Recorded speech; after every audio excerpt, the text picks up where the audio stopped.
Olá pessoal, tudo bem? Vamos para mais uma aula de filosofia hoje e continuando aí a nossa sequência de assuntos.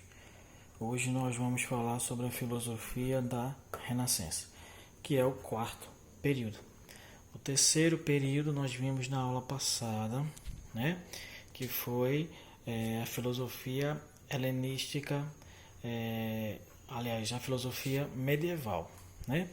A helenística é lá o segundo período, certo? E o primeiro período é a filosofia pré-socrática e socrática, tá? Então, continuando aí nessa sequência sobre a história da filosofia, né? Nós estamos agora no quarto período, que é a filosofia da Renascença, ok? Filosofia da Renascença tem a ver aqui com o quê? Com o renascentismo, com o renascimento, que ocorre lá no século XVI, né? Lá na Europa, século XV e XVI na Europa, tá? Então, quando surge o Renascimento na Europa, vai haver uma transformação na filosofia, mais uma, né? Com o quarto período, tá? Então, o que acontece aqui? Aqui vai haver mudanças nas características da filosofia, dos pensamentos filosóficos, tá? Nas obras filosóficas, certo? Então, o Renascimento, lá no finalzinho do século XV, início do século XVI, ele vai trazer o humanismo e o antropocentrismo, duas características do Renascimento importantes. O humanismo, a valorização do ser humano, né? O antropocentrismo, o homem como centro de tudo. Esse antropocentrismo aqui veio justamente para acabar com a questão da igreja, né? Que a igreja dizia que o Deus é o centro de tudo, né? O teocentrismo. Então aqui vai ser criado o antropocentrismo, né? O homem como centro de tudo, né? Então houve uma mudança importante aqui nessa visão de pensamento, né? Então os filósofos vão se basear, as suas obras vão ser baseadas nessas duas principais características, o humanismo e o antropocentrismo. Do Renascimento aqui, dois principais filósofos, né? A gente pode destacar aqui, ó, Thomas More e Nicolau Maquiavel. Thomas More, a principal obra dele é a Utopia, né? Essa utopia era o quê? Sintetizando aí para vocês. Defende a tolerância religiosa e criticava o autoritarismo dos reis e da igreja, favorecendo a razão e a virtude natural. Então, em resumo, né, essa obra de Thomas More, a Utopia, ela defendia a liberdade religiosa.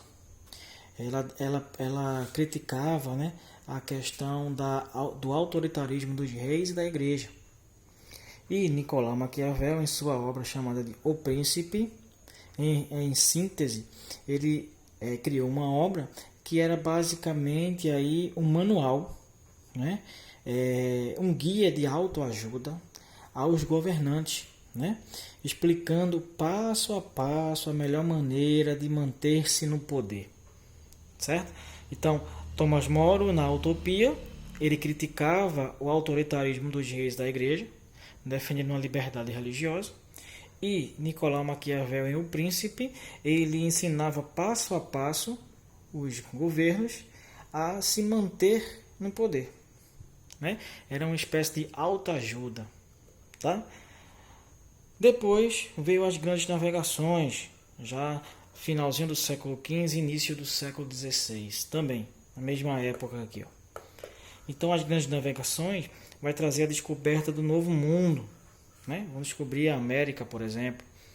E aí vai ter uma série de transformações na Europa, né? Entre elas o mercantilismo, por exemplo, né? Vai romper aqui a economia feudal para uma economia mais moderna, que no caso era o mercantilismo. Acumular metais preciosos com metalismo, era balança comercial favorável, exportar mais e importar menos, né? Era proteger os produtos nacionais com o protecionismo, Então essas eram as características do mercantilismo aí, né?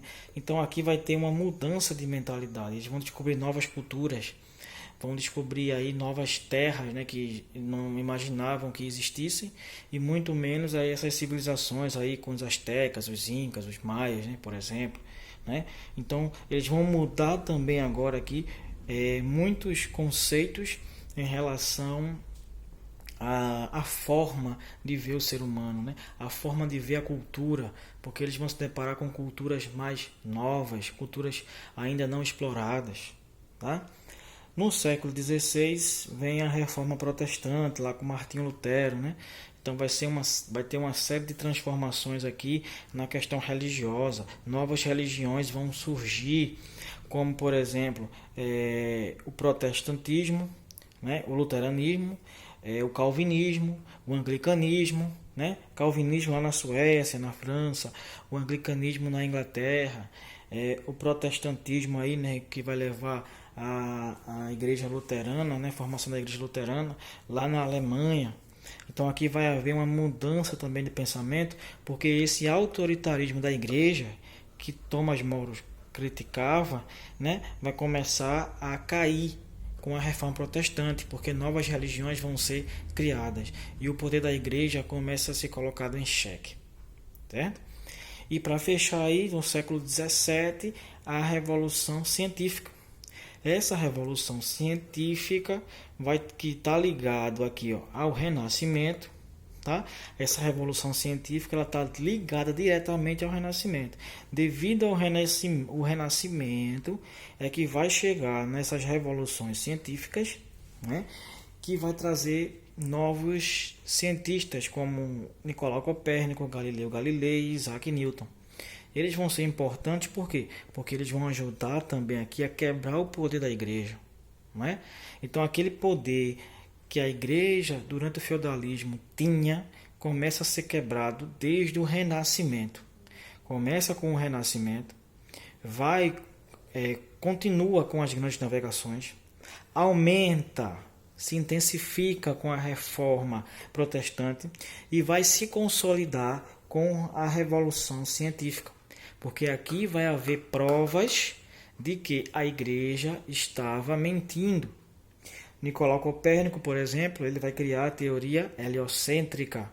Dizia que a Terra é que girava em torno do Sol, fazendo dois movimentos, rotação e translação. A igreja dizia, né, que a Terra é que era o centro do universo e não o Sol. Era a teoria geocêntrica. Então Nicolau Copérnico ele vai desenvolver a teoria heliocêntrica, que o Sol era o centro do universo. Só que ele vai morrer e não vai provar essa teoria. Aí vem Galileu Galilei, prova que Nicolau Copérnico estava certo. Porque Galileu Galilei ele vai criar o telescópio e vai passar a observar a movimentação dos astros. E aí ele vai perceber que era a Terra que girava, né? E não o Sol. Então ele vai concordar, ele vai comprovar, ele vai provar a teoria heliocêntrica de Nicolau Copérnico. E depois vem Isaac Newton, que cria a teoria da gravidade universal que nós conhecemos até hoje, né? Então essa filosofia da Renascença, ela vai ser importante porque ela vai fazer com que o poder da igreja, né, seja diminuído com o passar do tempo, começando no século XV, indo até o século XVIII, que nós vamos ver na próxima aula, né? A filosofia moderna, tá? Mas na filosofia da Renascença, com o Renascimento, acontece uma série de transformações. E esse principal objetivo era justamente diminuir o poder da igreja, diminuir o autoritarismo da igreja e dos reis, ok? Então, até a próxima aula, tá, pessoal?